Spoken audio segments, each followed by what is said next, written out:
a Kangaroo Fern production. Your uniqueness is your genius. So that means that you are you. And even though someone else also speaks about entrepreneurship, same as you do, the way you do it and your experiences in your past makes you unique and will attract people to you so much more. So there's a space for you. So your uniqueness is your genius, is what I would say. This podcast is produced and managed by Kangaroo Fern Media Lab, Australia's independent video and podcast company. We do the podcasting hard bits so you don't have to. We make podcasts easy. Book a call at www.kangaroofern.com.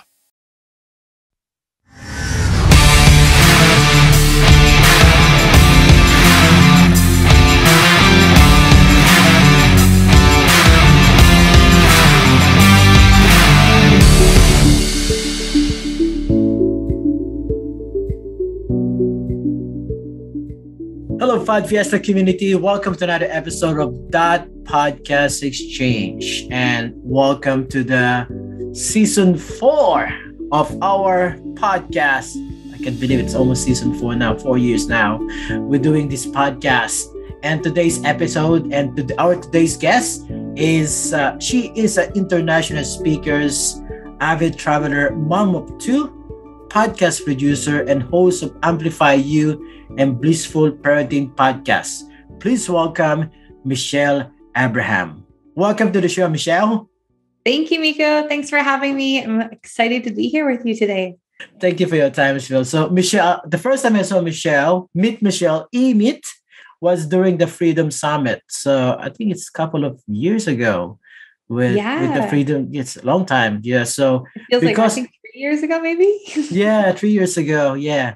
And because of that, I was into the podcasting industry because during that time I'm building my podcast network and I don't know what to do, what the heck I'm doing. And then I connect with Michelle and that's it. And the rest is history. So Michelle helped me a lot on my podcasting journey. All right. So to our listening audience who's watching the show again, Michelle, I know some of them doesn't know you. And who is Michelle Abraham? Who am I outside of there? Oh my gosh. Well, I'm a mom. I'm a Girl Guide leader. I live in a really small community called Madeira Park, just outside of there. I actually live on a lake where my husband and we drive a boat to get to our car. So we live completely off the grid and on 8 acres of lakefront property where we moved from the city out here so that we can have a life that's more connected to our family and more connected to nature. And that's how we run our business from there. So that's a little bit about me outside of the podcasting world. How did you start the Amplify You? Yeah, so I started Amplify You officially about 5 years ago, but I was already doing things in the podcasting space under a different brand name. It was called Create Launch Market. And what that was my consulting business where we were helping people launch podcasts, publish books, do online courses, build their funnels. That's a lot of things and too many things. So I didn't see any much success until we rebranded, dropped everything and focused on podcasting. And that's when we started to see a lot more success and also get a little bit more focused in what we were doing. So focus on what are you doing? What do you mean with that one? Yeah. So what we do in Amplify You is we help podcasters. Well, we help authors, coaches, speakers, wellness professionals who have something called a big impact message or a mission or something they're really passionate about that they want to get out into the world. And so what we do is we help them with strategy and planning their podcasts and then launching their podcasts. Then once they're launched, we focus on taking care of everything so that they can record.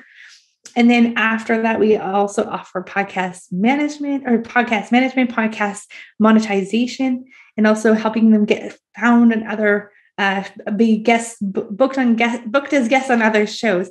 But the foundation of everything we do is we help people find their voice, get clarity in their voice, and amplify their voice to the world.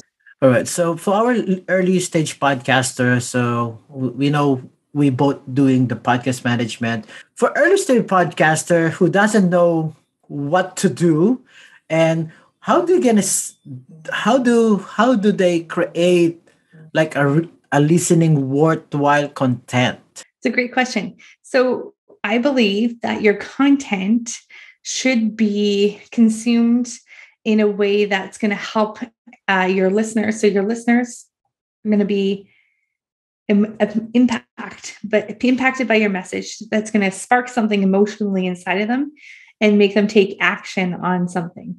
So to rewind a little bit to get back into what we need to say as a podcaster is we need to share messages with our audience that's going to be impactful, make a difference in something, give them a win, show them the way of something. And how we can do that is speak to that one person, speak to them as if we're sitting across the table like we are now.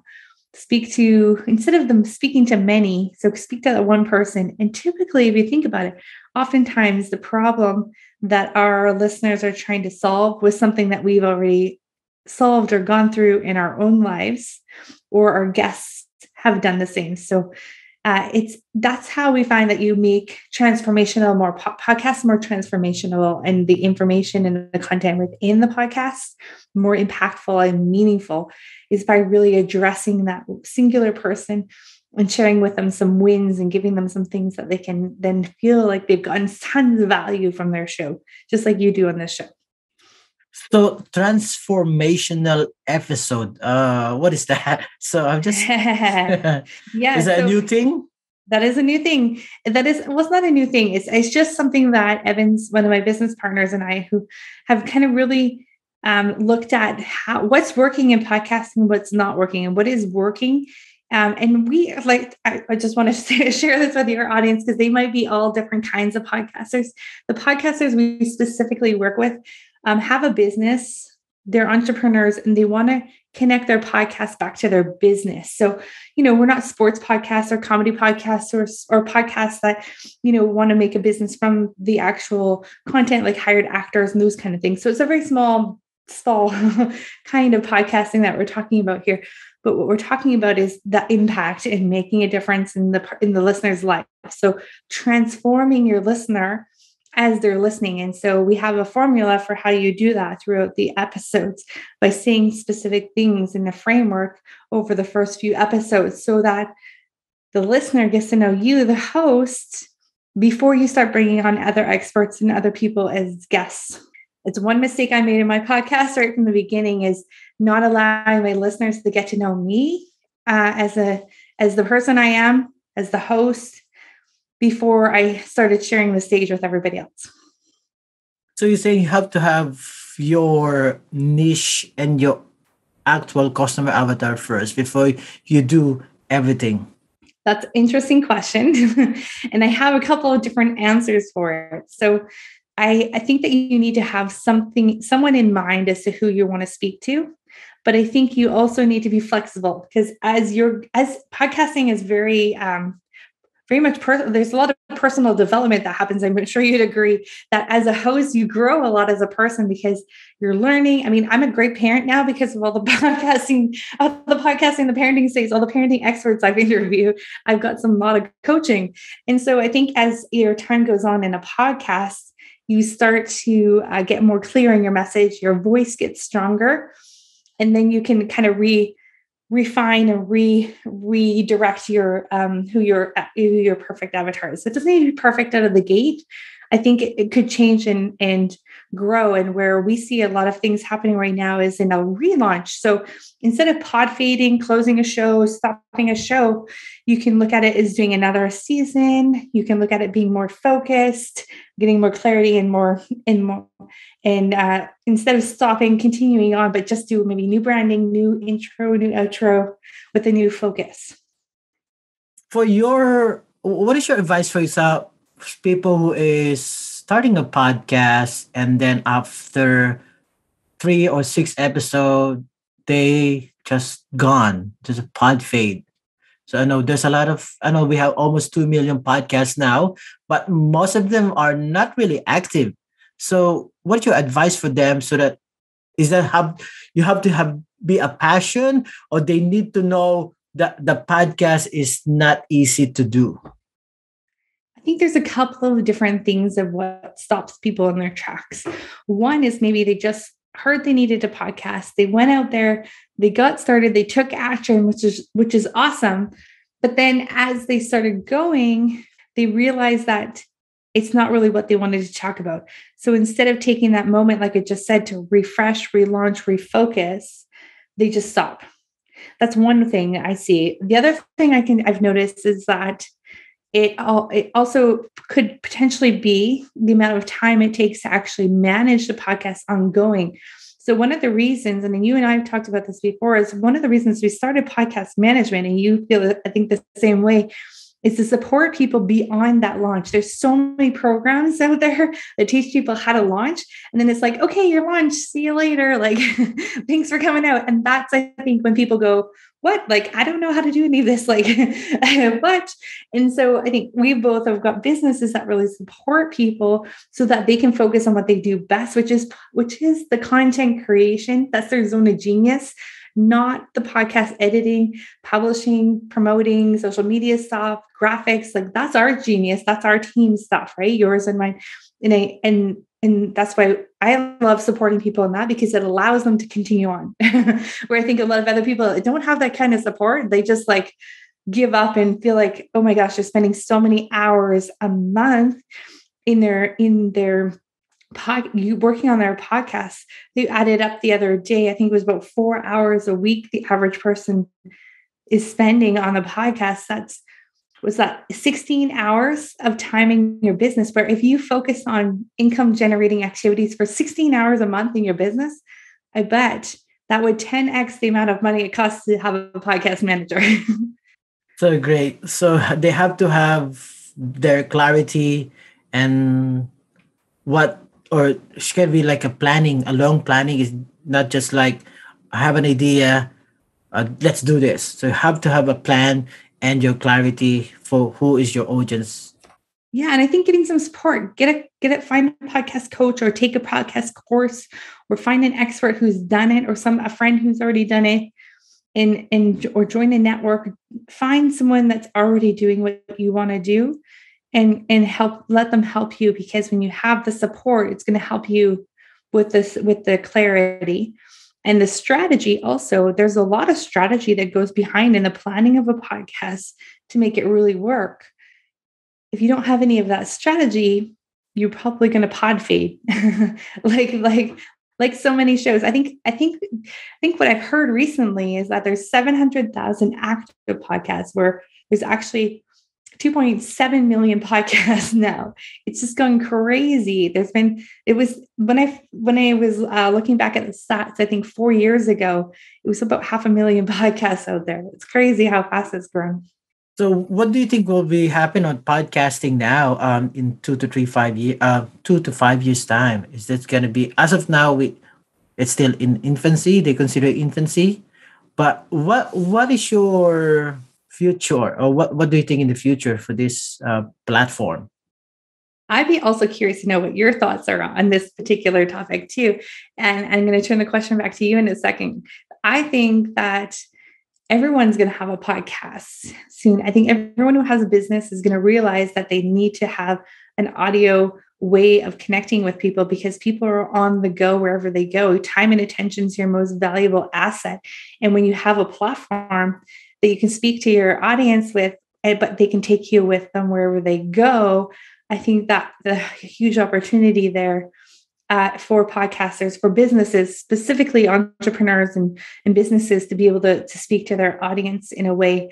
And having a podcast, I think, is going to be like a mandatory thing, like a website, as we go into the future. What do you think? Well, I totally agree with you. And also, I think it's even the video podcast is now growing as well. And even the Spotify now, they have a special sort of podcaster that trying a video podcast as well on Spotify platform. And I think it's going to be great, because there's a lot of platform now coming up to make podcaster easy to collaborate, to post their podcast as well. Yeah, So I have also noticed YouTube is spending a lot more attention on their podcasts. They're realizing a lot of the content on YouTube is podcasts. And also we now have the ability to get our podcasts on Roku TV, Amazon Fire, Apple TV. And so getting the video podcast version, which is how we recommend everyone record anyways, it just gives you so much more options. Now you can get those into 35 million homes across the US alone, in North America alone, on smart TVs, and the rest of the world. That just is amplified so much more. yeah, I agree. So as a podcaster as well, and as an agency owner as well, what do you think about people on YouTube, content creator on YouTube are doing podcasting now? Is that good for us because we're gonna get more audience on podcasting space, and because of that, the podcasting will go more on mainstream? Yeah, that's an interesting question. I think that putting your podcast directly onto YouTube without doing anything to it, so just audio format with an image, I don't think that really does a lot for you. I don't think it really supports your message or your mission at all.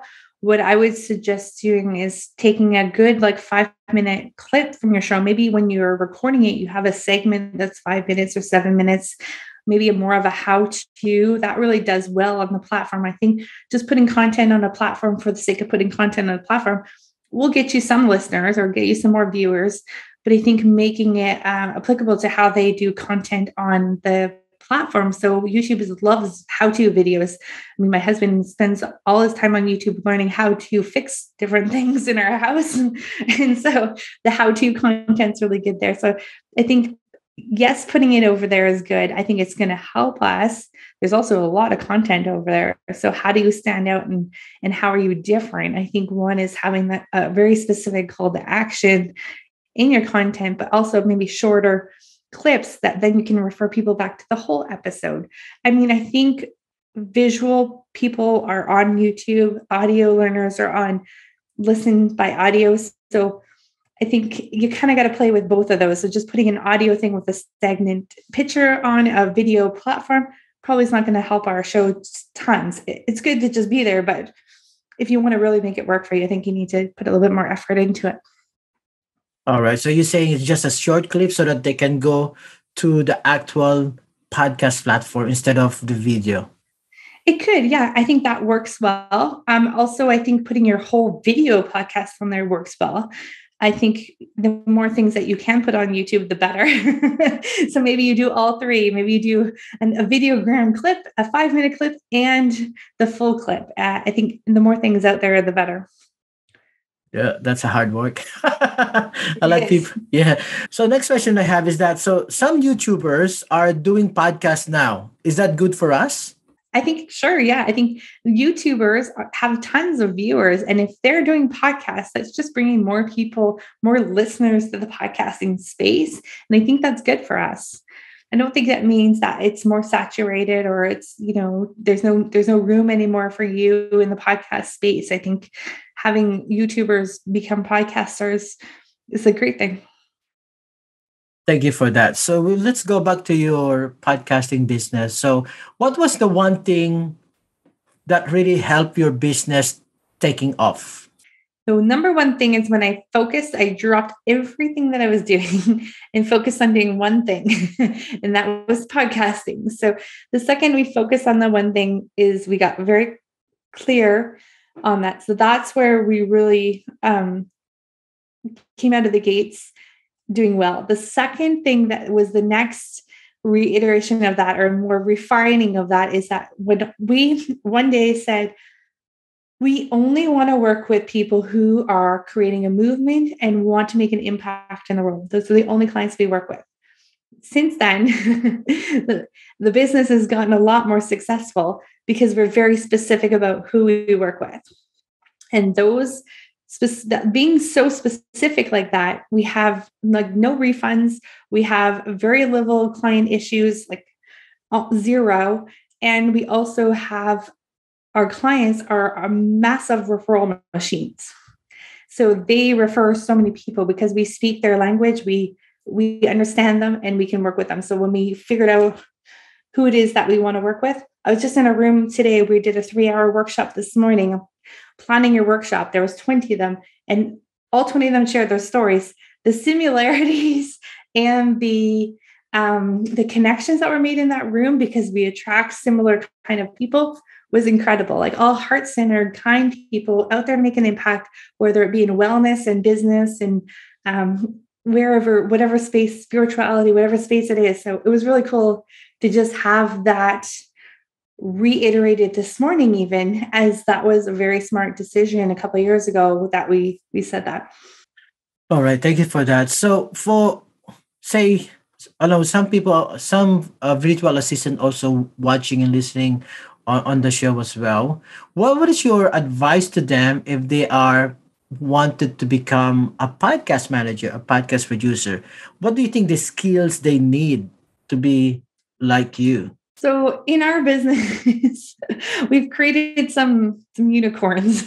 So all of our podcast managers actually do the audio editing, video editing, and the graphic design. So, and then the show notes too. So I think my opinion on this might not be the popular opinion out there, is that if you can do all of those skills, you're going to be so much more valuable to your client than just doing the editing. Because if you just do the editing, that's great, but then they need to find someone else that does everything else.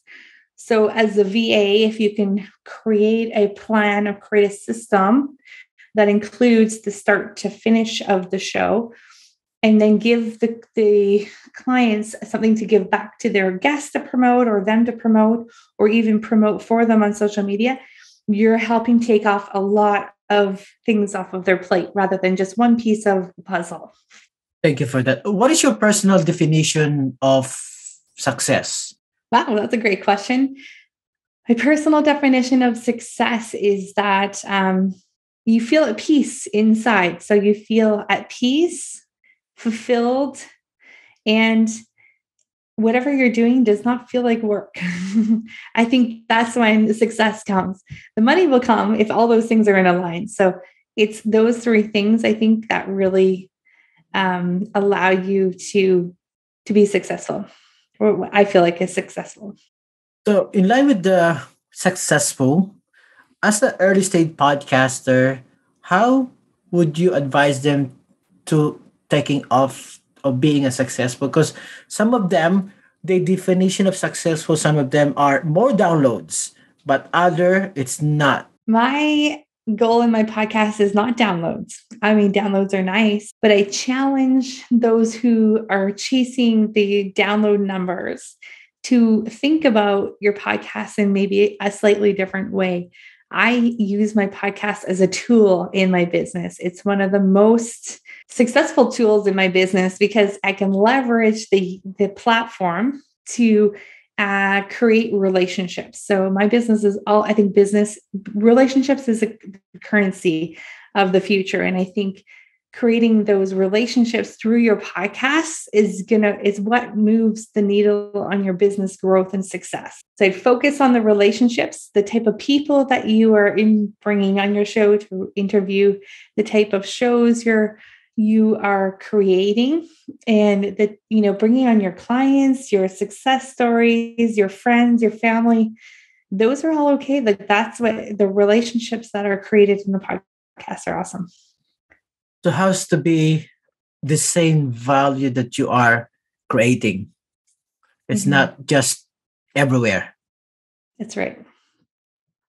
All right. Thank you for that. So, my last question for you is, if you have a billboard to write one short piece of advice to all our listeners, what would you say? I would say your uniqueness is your genius. So that means that you are you. And even though someone else also speaks about entrepreneurship, same as you do, the way you do it and your experiences in your past makes you unique and will attract people to you so much more. So there's a space for you. So your uniqueness is your genius is what I would say. And then the other thing I would say, if I get can I have two billboards? Second billboard.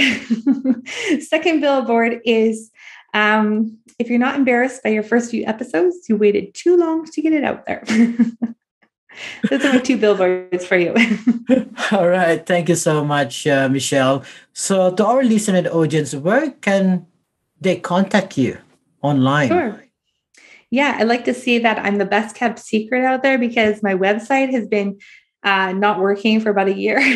So I have a place that you can go and check out some of the shows that we work with. It's called AmplifyUnetwork.com. But you can also friend me on Facebook, follow me on Instagram at amplifyu.ca. And we are here. Always, we're around. Thank you so much, Michelle. So all the links will be on the show notes. So please visit Michelle, and happy to help you with everything as long as about podcasting. All right. Thank you so much.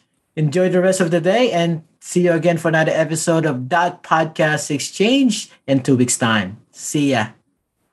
Are you ready to finally start your own podcast?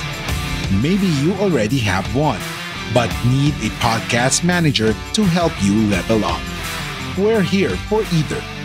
Book a call at www.kangaroofern.com. www.kangaroofern.com.